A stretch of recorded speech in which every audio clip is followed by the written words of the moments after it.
يا صباح الخير، انا سمر ودي قناتي. النهارده ان شاء الله هنعمل جيلي بالفواكه زي ما انتم شايفينه كده، حاجه فاخر من الاخر زي ما بيقولوا.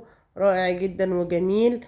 هنعمله بالفواكه، يعني يعتبر سلطه فواكه بالجيلي كده. حلو ومرطب وحلو قوي في الصيف، وبيحبه الاطفال والكبار. يلا نبدأ وصفتنا ونقول بسم الله ونشوف مقاديرنا ايه. بصوا الجيلي مع الفواكه جميل جدا ازاي. جبت باكيتين من جيلي كوكس زي ما انتم شايفينه كده، او اي نوع جيلي انت بتحبيه. انا حباه بالفراوله، هعمله بالفراوله النهارده. انت عايزه تعمليه بالمشمش باي نوع تاني مفيش مشاكل. باكيت الجيلي بياخد كوبايه ميه مغليه وكوبايه ميه بارده يا جماعه. انا هعمل باكيتين، فهنزل بكوبايتين ميه مغليه زي ما انتم شايفين كده، وهنزل عليهم باكيتين الجيلي. نزلت باول باكيت بس ما تصورش، ودي التاني كده. نبدأ نقلب الجيلي كويس جدا مع المية المغلية لغاية الجيلاتين يدوب مع المية المغلية. نقلب كويس جدا. طريقته سهلة وبسيطة جدا، وكمان حلو جدا في الصيف. الأطفال والكبار بيحبوه، مرطب جدا. تاكليه كده تحسي بانتعاش وانتي بتاكليه بصراحة. قلبته خلاص لغاية ما الجيلاتين داب اللي في قلب الجيلي. هنزل بكوبايتين مية من العادية، مية عادية، مية باردة يعني. نزلت بأول كوباية، هنزل بالتانية كده. هبدأ اقلبه كويس واسيبه بقى لغاية ما يبرد. جبت 3 قطع من الموز معايا، هبدأ اقشرهم واقطعهم. ممكن تعملي الجيلي بنوع فاكهة واحد، ممكن تعمليه بفواكه مختلفة زي انا ما هعمله. ممكن تحطي انواع، تعيني انواع على حسب الفاكهة اللي انت بتحبيها. هبدأ اقطع الموز زي ما انتم شايفين كده.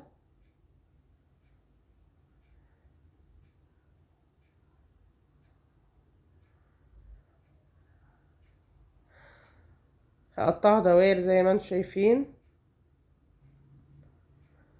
كده. انا قطعته، هنزل بيه في البولة كده الموز كله.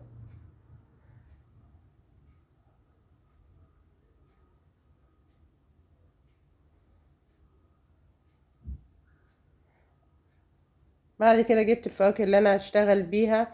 معايا كانتالوبايه قطعتها مكعبات زي ما انت شايفه، ومعايا 2 كيوي قطعتهم مكعبات برضو صغيره، ومعايا 3 حبات موز. انت عايزه تغيري الفواكه براحتك، تزودي تقللي براحتك. جبت بوله هنزل فيها بالكانتالوب كده، وبعدين هنزل عليها بالموز، واخر حاجه هننزل بالكيوي. زي ما انت شايفه كده احنا هننزل بالكيوي. هنقلب الفاكهه بالراحه عشان ما تتهرس معايا.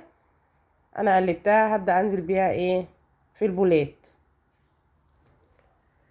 هنزل بالفاكهه، مش لازم ترصيها لان دي سلطه فواكه زي ما قلت لكم في قلب الجيلي، يعني سلطه فواكه في الجيلي.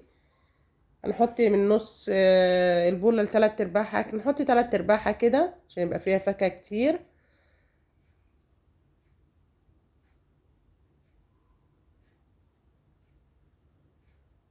عامله البولات كلها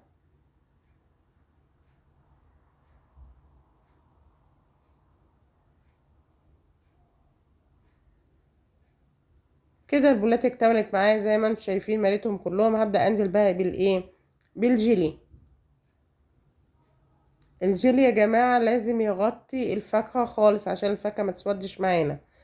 تحطي الجيلي على الفواكه لازم تغطيها خالص عشان ما تسودش الفاكهه معانا لما تحط في التلاجة. بصوا شكله شهي قوي ازاي، جميل جدا. حلو قوي الجيلي ده، انا بعشقه لانه بيرطب على القلب كده. تكليف الصيف حلو جدا، الاطفال والكبار بيحبوه زي ما بقول لكم والله.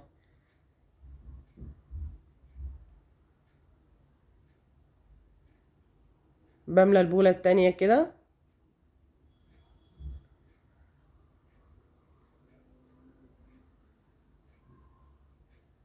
نزلي الفاكهه في قلب الجيلي خالص كده. اتملت البولات كلها زي ما انتم شايفين. احطه في التلاجة من 3 ل 4 ساعات، لما يجمد نشوفه مع بعض وعلى حسب تلاجتك.